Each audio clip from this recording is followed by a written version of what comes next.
entender o bem-estar dentro da arquitetura, em formas mais estudo, né, o que eu estudei, começou então junto com esse meu processo do TCC, que eu comecei a entender, o meu TCC foi um espaço público e eu queria que ele fosse um espaço público bem sucedido, e para, né, ele se concretizar como um espaço público bem sucedido, eu precisei usar algumas premissas.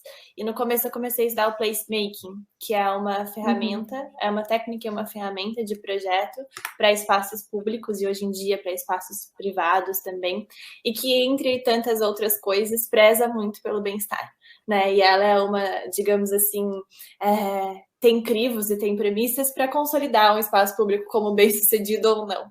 E a partir desse estudo, então, eu não vou lembrar assim agora de cabeça os livros de placemaking, mas hoje em dia tem muito mais conteúdo sobre isso do que eu tinha na época que eu fiz o TCC. Assim, esses dias eu só joguei a palavra no Google, deu, meu Deus, quanta coisa! E não faz tanto tempo que eu fiz meu TCC, e eu falei, nossa, quanta coisa que foi surgindo também, né, depois disso. O boom do bem-estar. E que, graças a Deus, eu quero que isso se expanda, porque cada pessoa tem a sua forma de bem-estar. Mas, enfim. Então, com o placemaking foi por onde eu comecei a estudar, então quero um bem-estar mais nos espaços públicos. E depois, quando eu percebi, depois que eu me formei, eu comecei a olhar muito para mim, né? Entender o que eu gostava, que eu tinha facilidade, as coisas que me davam prazer. E eu comecei percebendo como eu era apaixonada por rotina e planejamento. Apaixonada. E quando tudo na minha vida me levava a isso, né? Seja as ferramentas de autoconhecimento que eu estudava e que eu via minha facilidade com isso, seja o quão eu fazia isso de forma leve, rápida, e eu achava que todo mundo fazia isso fácil, mas não era assim para todo mundo. Então eu fui começando a acender essa luzinha de que eu realmente gostava disso. E a partir disso, eu comecei a perceber que o ambiente, ele faz parte 100% da nossa rotina. E se eu amo rotina, e se eu amo planejamento, eu preciso cuidar, né, daquilo que está por trás.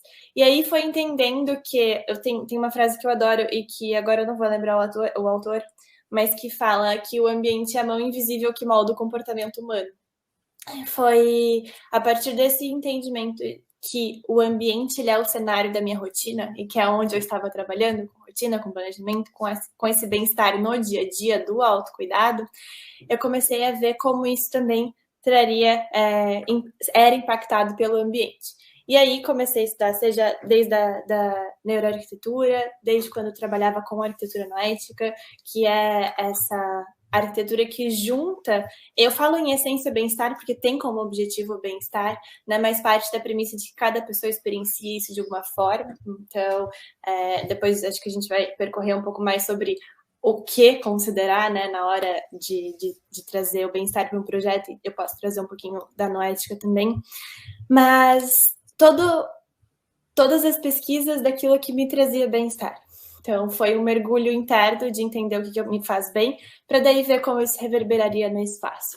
E aí chegou até o ponto, então, como eu comentei, né, de estudar mais a neuroarquitetura e eu fiz uma pós em neurociência, o que me ajudou a trazer muito esse conhecimento mais científico das nossas relações, porque eu acredito, né, hoje que neuroarquitetura é uma ciência, o projeto é arquitetura, não é um projeto de neuroarquitetura, o projeto continua sendo de arquitetura, porém a ciência, né, vai estudar a neuroarquitetura, ela estuda o impacto dos ambientes nas pessoas, sendo purista, né, falando assim um pouco por cima.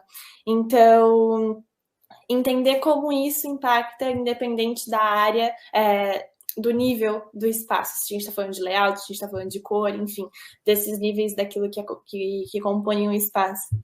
E também eu comecei a estudar as cores, e acho que daria uma live só inteirinha só de falar de cor, então tem muita coisa, mas eu acredito que, assim, a principal escola sempre é a vida, sempre.